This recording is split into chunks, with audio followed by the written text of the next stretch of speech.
Hello, hello, hello. Welcome to day 6 of the 29 Days of Love, coming to you live inside Finding Forever Love, my private Facebook group, and a little bonus session on my personal page because the more the merrier, right? So, if you've been following along, the first 5 days have been incredible. I mean, they have like blown my socks off. I have been so excited to hear from people, to the comments, the feedbacks, the personal messages that I'm getting, as well as the comments in the feed on the Facebook group. I appreciate that so much. And if you're showing up live every day, thank you so much for taking time out of your day to join me. If you're watching the replays, totally fine. Let me know that you were here. Let me know that you were watching. I'd also want to encourage and invite you guys, if you're watching, if you have any questions, please either message me or drop them straight into the group and I'll answer them, or share with me your takeaways. What's been like big for you the last few days? Has anything stood out? I'd love to hear that. Some of you are already doing this, and I appreciate that, but I just want to encourage that interaction within the group. So, yesterday I gave you a link to download the PDF for the Clarity and Manifestation Journal. So, today we are going into the third pillar, which is falling in love with you. And it's really falling in love is the third pillar, but we begin with you because in or out of relationship, this is so often overlooked. This is a step that we skip. And that's a problem because when we don't know how to love ourselves, when we have not ever been taught or told that it's important to love ourselves, then what usually creeps in is unforgiveness for past mistakes, guilt, shame, shame, embarrassment around past choices that we've made. And if we don't take the time to love ourselves through that, to forgive ourselves, to recognize that in the past, we're doing the best at any given moment. We're doing the best that we know to do in that moment. When we know better, we do better. Maya Angelou. I love that quote. When we know better, we do better. There's a lot in my past that I am not proud of. I've made so many mistakes in love, but that's what got me here. The first time I was told that I ought to be a love coach, I laughed out loud. I thought, there's no way I'm going to be a love coach because I'm a train wreck when it comes to love. I've had a history of toxic relationships. I've been divorced too many times. And here's the thing, I was so caught up in shame. I felt like I was carrying around a scarlet letter. I didn't want to talk about my past. It was embarrassing to me, and it just felt like a failure. And what that kept me cloaked in like a brokenness, feeling broken, and like something was wrong with me, and leading me down into like a despair and also unworthiness. It was validating. Remember that day 2, we talked about our stories and how important they are, validating the unworthiness, unlovability. Um, and so what would happen is I would inadvertently attract a toxic partner, and then I would feel even more broken because like, what's wrong with me? Why is this happening to me? And so I would be in a toxic relationship. I would get out of it, and then I would attract another toxic partner. And with each failed relationship, I felt more and more broken. And so I felt less, even less worthy. And so what happened is this pattern developed, this horrible cycle developed, where the more broken I felt, the more broken of a partner I had to attract. Because if I would have attracted healthy love at that point, I was so afraid that they would be on to me. They would see how broken I was, how messed up my love life had been, my choices, and they would dump me. They would reject me. They would abandon me. There's no possibility they could love the brokenness in me or see that I had learned. So nothing outside of me could have fixed that. There's not a person that could have come along that loved that out of me. It was internal.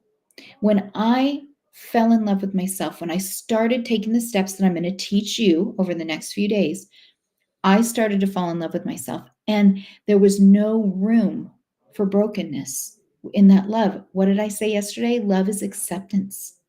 Love is acceptance. So I began to put down the scarlet letter. I began to speak more openly about my past. I began to learn the lessons and rewrite the stories. And I began to soften and see myself through eyes of love and compassion and see that I was doing the best that I could do, given my stories, my beliefs, my background, all of the things. I was doing the best that I could do in the moment. And when I knew better, I did better. And so I started to do these things to start falling in love with myself. I started to look at myself differently. I started to celebrate my breakthroughs, my personal growth, my development. I started to like really pat myself on the back and say, good job. Good job for doing that. I started to see myself as whole and not broken. I was actually never broken. I just believed that I was, but I never was. We're not broken. We're perfectly made. And so once I did that, then the forgiveness came and I started to have more confidence and I started to show up in a place of love. And then lo and behold, what happened? I started to attract like people that were healthier, people that were more vibrant, that were more aligned with love into my life. And that also moved into romantic relationships. Oh my gosh, like much, much healthier romantic relationships. And a discernment that taught me whether or not they were in alignment of with whether with what I really wanted to create in my life, like creating this life that I absolutely love. I needed to be crystal clear about what I wanted. And then when any job, person, client, potential love relationship came into my world, my first question was, are they in alignment with that life that I'm creating that I absolutely love? And so let's dive in. If you have your manifestation journal, I read these yesterday. I'm not going to read them again today, but this is your love affirmations. Read these twice a day. I'm going to teach you tomorrow how to I am statement. That's super helpful. And I want you to see your future. I want you to see what you are desiring. What kind of relationships do you want in your life? So let's today start with something really simple called mirror work. And I believe that Louise Hay has a book about mirror work. It's fabulous if you want to get that. What I tell all my clients or what I invite them to do is you can go on Amazon and you can buy these markers, different colors, or you can go to Michael's or Joann's and you can buy these markers that you can write on glass. And they're like a dry erase, but for glass. And you can write on your mirror, you can write on your refrigerator, anyway, and then you can just wipe it off. But what I love is having my clients write on their mirror in the bathroom, I am enough. I am love. I am loved. Whatever comes to you. And inside, if you went through your manifestation journal, you'll see that. There's like at the very back page, I am enough. I am worthy. I am love. And I think they're called chalk markers. And you can write that down so that you see it as a daily reminder. So also there's some questions in here for you of like, what are your goals for achieving confidence and loving yourself? What are 3 things that you would say to your sister, your best friend, or your daughter to express admiration and love? And what are 3 things that you can say to yourself daily to express admiration and love? Like, go ahead and write those down. And when you do mirror work, I I've had this happen, you guys. I'm going to tell you a true story of a client. This is something she shared with me. When we first started working together, the idea of mirror work was not pleasant. And she told me very honestly, she said, you know what? In the beginning, it was really hard. I literally could only spend 1 or 2 seconds. I felt too much resistance to it. I was so uncomfortable with it. She said, and then all I did was focus on what I didn't like. And she said, so, through my coaching, us working together, I said, just pick one thing. One thing. Do you love your eyes? Do you love your smile? Do you love your hair? What do you love? Pick one thing and focus on that one thing until it feels a little more comfortable. And it's okay if it feels uncomfortable. Sit with it. Look yourself in the eyes. It's called soul gazing. And you can do this in a regular mirror or you can do this with a hand mirror. And you can put on soft music. You can create an environment where you're going to stare deeply into your eyes. This is a beautiful exercise to do with a partner as well. It's called soul gazing. You spend maybe 30 seconds to a minute and you gaze deeply into your eyes and you're looking for your soul connection. You're looking to get beyond the ego and gaze deeply into your soul. And later, when we talk about next level love, later in the series, I'm going to teach you how to soul gaze with a partner. But for now, I want you to get really good at soul gazing with yourself. And like I said, you can do it with a hand mirror or in the mirror. Every time you pass the mirror, I'd like you to look into your eyes, even just for a moment. Or I'd like you to look and see something that you love. And I'd like you to compliment yourself. Gosh, you have beautiful eyes. Love your smile. I love the way that you've done your hair. And it can be deeper than that too. I see your soul. I see you. I love your compassionate heart. I love your kindness. I love how you show up in love. I love how you show up for yourself. How you show up for yourself, how you're so invested in personal growth and development. And you start to create a dialogue with yourself in the mirror. And you start to say, I love you. And I promise, if you've never done this before, it's awkward. You're going to feel sticky. You're going to feel you might tear up. It might just be too awkward. But the more you do it, the more it's going to become natural. And then it's not so hard to do anymore. And then you get to a point where it brings joy. It sparks joy because it's you really connecting to your soul. And you go, I love you. And you mean it. And you might cry. There's so many different things that might happen. It's a beautiful experience. And it's about consistency, commitment and consistency. So I invite you to start doing it today and to do it as a practice throughout the 29 days of love. I'm here to support you if you need support.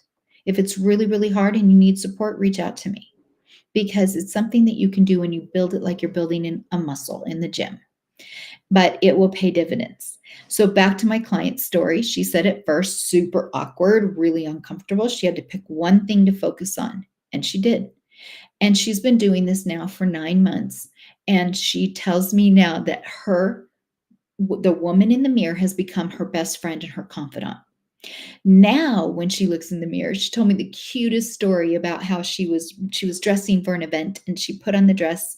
And normally, she said it didn't fit quite the way that she had expected. And she would normally look in the mirror and criticize herself and, oh, that'll never work, or this doesn't look good, or that doesn't look good. But instead, this time, she actually had a dialogue with the woman in the mirror. And the woman in the mirror was like, why don't you try a belt? Why don't you try it with these shoes? Why don't you try it with this? She's got a friendship with herself now. It's a kind, loving, supportive dialogue that happens now when she looks in the mirror instead of that critical, mean girl voice that we've all experienced. Be honest.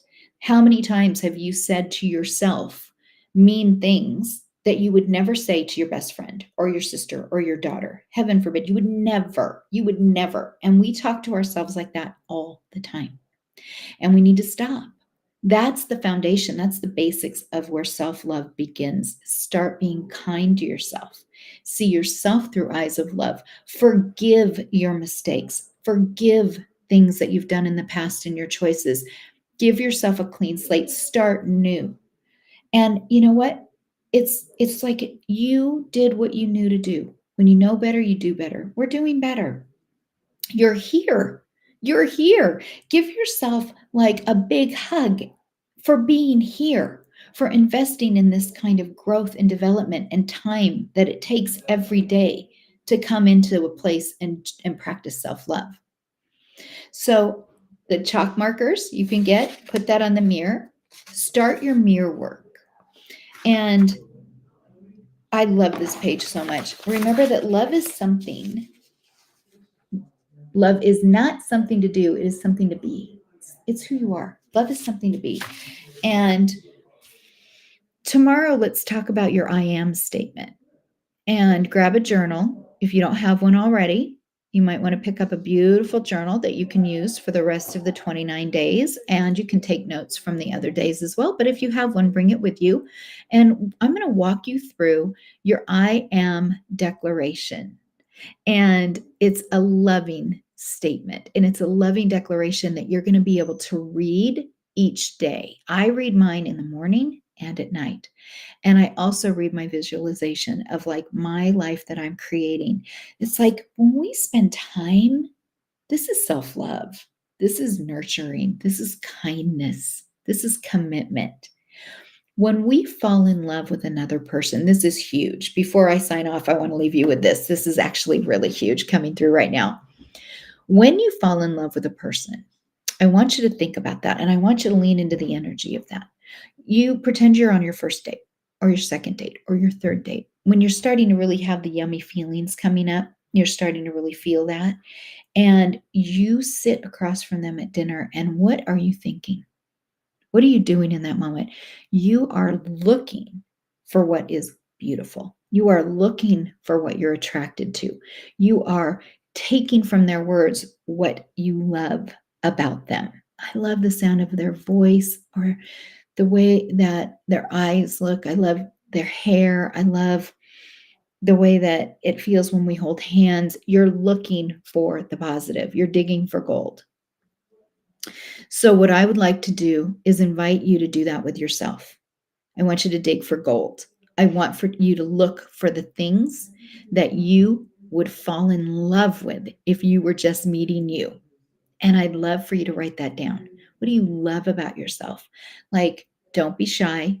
This is not the time to be all modest or sit back and be like, I couldn't. That feels like I'm full of myself. No, self love is not selfish. It is not. It is imperative to being able to have a foundation for healthy finding forever love. So it helps you value your worth. It helps you attract because like attracts like. So, with our energy and our vibration going up, when we are really in love with ourselves, we're going to attract people into our lives that are going to really love us. It also teaches us not to abandon ourselves. We are so quick to abandon ourselves. And this is really, really important for people that have an anxious attachment style or an insecurity when it comes to love. If you're afraid of if you're locked in fear and you're afraid of rejection and abandonment, I'm talking to you. Because when we meet someone, we project onto them how we want to be treated, unless it's just a complete hell no from the beginning. That's not what I'm talking about. When there's an interest, when there's a common interest and you find someone that you might be interested in, you start to dig for gold and you look for the best things in them. But sometimes you overlook red flags because you don't want to be rejected or abandoned. So you certainly don't want to reject or abandon someone else. So we end up staying in relationships that are not good for us. We fall in love with potential, or we think that we can change them. And that's dangerous ground. That's not self love. When you know your value and your worth, when you've done your work and you really love yourself, you will no longer abandon yourself. And when we overlook red flags and when we ignore what we really need, we're truly abandoning ourselves. You can do this in a loving way. It's just not aligned. It's just not a match. You don't have to be mean to someone. You don't have to reject or abandon to say, I'm sorry, this just isn't a match. I wish you the best and send off with love. We can consciously uncouple in a place of love. It doesn't have to be an angry interaction or hurtful. When we self-love, we start to heal ourselves and we release fear and shame. And finally, if we really are looking for either next level love in our relationships or to find forever love, we need to become the one so that we can attract the one. So I hope today was helpful. I will see you tomorrow, and we are going to start talking about your I am statement and declaration and visualizing your future. If you have any questions, comments, leave them for me, please, please, because I love reading every single one of them, or reach out to me directly. All right, I'll see you tomorrow, guys. Have a good day.